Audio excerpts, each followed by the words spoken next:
ಮುಂದಿನ ಕೃತಿ ರಾಮನ ನೆನೆಮನವೇ, ಶ್ರೀರಾಮನಾಮವ ನೆನೆಮನವೇ.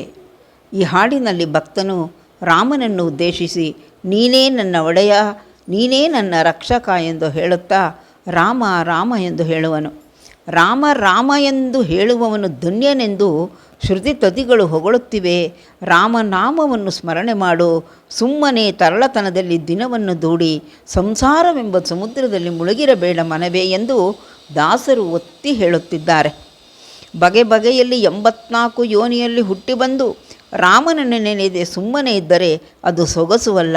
ಚಿಂತೆಯನ್ನೆಲ್ಲ ಬಿಟ್ಟು ಅಂತರಂಗದಲ್ಲಿ ಕನಕಾದಿಕೇಶವನ ನೆನೆದು ಅವನನ್ನು ಎಂದಿಗೂ ಬಿಡಬೇಡ ಮನವೇ ಎಂದು ದಾಸರು ಹೇಳುತ್ತಿದ್ದಾರೆ. ಒಟ್ಟಾರೆ ದೇವರ ಮೇಲೆ ಭಕ್ತಿ ಇಟ್ಟುಕೊಳ್ಳುವುದು, ತಪ್ಪುಗಳನ್ನು ಒಪ್ಪಿಕೊಂಡು ಕ್ಷಮೆ ಕೇಳಬೇಕು. ಜೀವನದಲ್ಲಿ ಶಾಂತಿ ನೆಮ್ಮದಿ ಸಿಗಬೇಕಾದರೆ ಭಜನೆ ರಾಮನಾಮ ಸ್ಮರಣೆ ಮುಖ್ಯ.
ಚಿಂತೆಯನ್ನೆಲ್ಲ